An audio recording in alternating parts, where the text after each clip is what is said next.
So Mom. Let me just figure this out first. Are you looking up how to do a braid? Yes.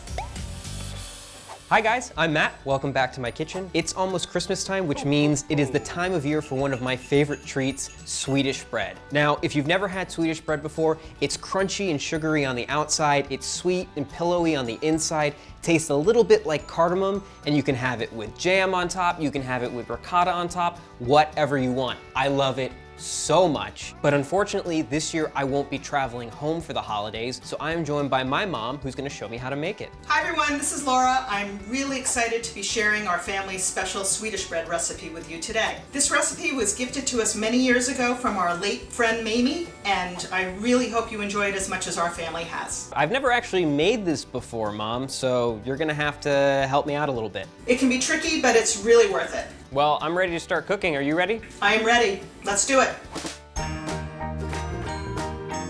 Mom, I have a pot in front of me. What do I need to do? You're gonna add your milk, your salt, your butter, sugar, and cardamom. I can really smell the cardamom in this. So cardamom is a very pungent spice, so start out with a little bit, and if you like it, you can amp it up a bit. We're going to heat the milk and all the ingredients until the sugar is dissolved and the butter is melted. I wasn't very smart and I threw all of my butter in as one block. I should have cut it up into pieces. I threw it in as a block too. It must be something familial. Oh my God, this smells so good. Did you grind your own cardamom up? I did grind my own. Can you see that? Oh, nice. Can you see the seeds? Mm-hmm. So this is white cardamom. But it's green. It's not green, it's white. Is this one of those things where I can't see colors again? I think my sugar is pretty much dissolved at this point. My butter is completely melted. Yes, I think mine is as well, and I'm gonna just turn it off. We're gonna set this aside to let it cool and get ready for the next step. Remember, this is a really old recipe. This recipe's probably over 50 years old. Proofing the yeast, a lot of times you don't need to do that anymore, but that's what the recipe says to do. Proofing the yeast was a way to tell if your yeast was active. We just need to wake these guys up. You're just making sure that the yeast you have is potent. We're gonna add some warm water. If it's too cold, the yeast won't activate. So we're gonna add that to our bowl. 1 package of active dry yeast. Got it. And a teaspoon of sugar. You just want to mix this up, and it should begin to foam up because it's got sugar, and yeast loves sugar. Let this rest for a few minutes and it should foam up. Cool, cool. We'll be right back. Oh wow, it's already foaming up. All right, Mom, my yeast looks really, really happy. It's foamed up. It almost looks like a pint of beer. Mine looks like fireworks going off in it. It's like going. We need to pour the warm milk mixture into a bowl. Mine's already in a bowl. Gonna add the yeast. It's like latte art. We're going to add 1 egg lightly beaten. You're gonna whisk it all together until everything's blended. And Mamie only made this for Christmas? She only made this for Christmas. Every Christmas, she would come over to our house and gift us a beautiful loaf of this bread wrapped with ribbon and a nice jar of raspberry preserves to go with it. Okay, so next step is we're going to get a larger bowl and we're going to add and transfer our everything mixture to the big bowl. Oh, this smells so good. It does. Wait until it's done. Literally smells like our house. At Christmas. Yeah. Next, we're going to sift the flour and gradually add it to the mixture. The reason why we're doing a cup at a time is because as you're mixing the flour into the liquid, you're shooting for a texture that is springy when it's pressed and not too sticky. We're gonna have to get it to a point where we can knead it. Ooh, she getting thick.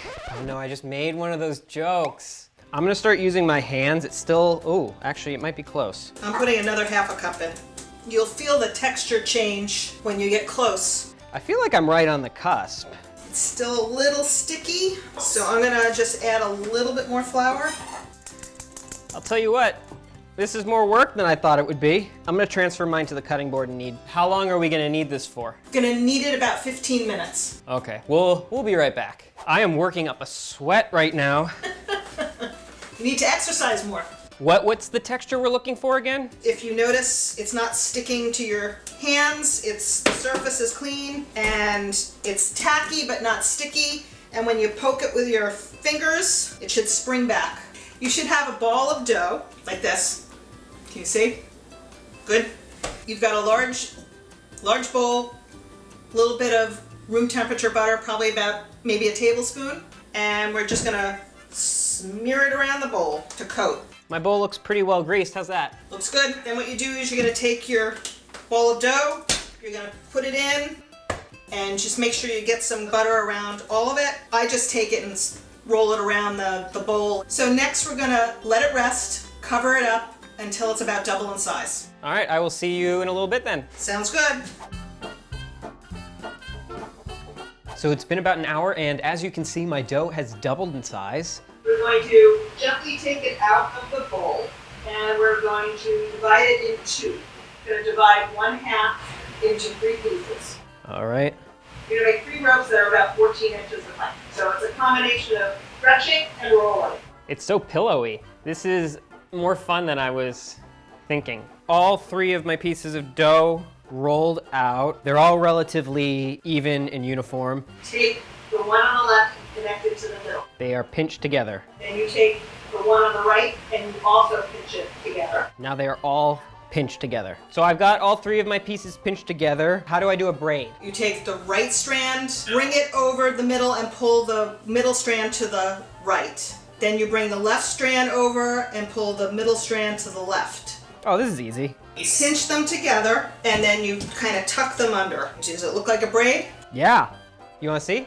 You see that? Yep, yours looks good. Yay! So now you take that and you're going to put it on a lined baking sheet. I don't know if you can see it. Oh wow, yours is way longer than mine. So now we're going to cover this again with a damp towel and set it aside while we do our second one, and then we're going to let them rest again, just like we did before. So we're almost ready to bake our bread, and what we need to do is do a quick light water wash. You don't want to give it a bath, you just want to give it a light coating. Gently, no pressure, because you don't want to deflate the bread. You can see all the little specks of cardamom in it. You just want to do a light coating so the sugar sticks to it. So next we're going to give it a light sprinkling of coarse sugar, and it should stick to the bread. What kind of sugar are you using? I'm using decorative sugar. How liberal can I be with the sugar? As liberal as you want. Nice. I think my loaf looks good. That looks good, Matt. Can you see mine? Right. Oh, yours is big. So we're going to repeat what we did with this loaf, with the last loaf, and bake them at 350 degrees. You'll know that they're done when they turn a nice golden brown, and when you tap them on the bottom, they sound hollow. It is actually the next day. We let our bread cool overnight. Mine looks really good. Mine looks really good too. That looks really nice, Matt. Thank you, thank you. I learned from the best. Aw. Let's say we cut these in half and take a look at the inside. Sounds good. Oh, wow. Yours look really good. It's got more height than mine. It's so spongy. It's the sign of a good bread. This looks great. It looks nice and brown on the outside. It's nice and fluffy on the inside. Let's toast these up. How do you like your bread? I like my Swedish bread toasted lightly with a little bit of butter and jam. I love mine with jam. I also like it with a little bit of ricotta and some honey on top. You see that? Well, that looks really nice. Let's say we give it a shot. Sounds like a plan. All right. It's really good. Like you remember? I don't think it's quite as good as yours. The cardamom is really subtle. It's really festive. And it's fluffy on the inside. The cardamom is not too strong. It's sweet, but it's not too sweet. It's very spongy. Thank you so much for showing me how to make this. This is one of my favorite things to have every year. It's important to have things that remind you of family and friends and good times. And when you make them, it reminds you of people who you care about. I think we're fortunate that we can do this virtually and feel like at least we shared a ritual that's important to our family together. And I really like the fact that it's been passed down to another generation. And now we shared it with all of you. I hope you guys enjoy the recipe as much as I have and as much as my family does. Let us know what you think in the comments below or message me on Instagram. I wish everyone a happy and safe holiday. Thanks again. Bye. Bye guys, happy holidays. Oh, yes!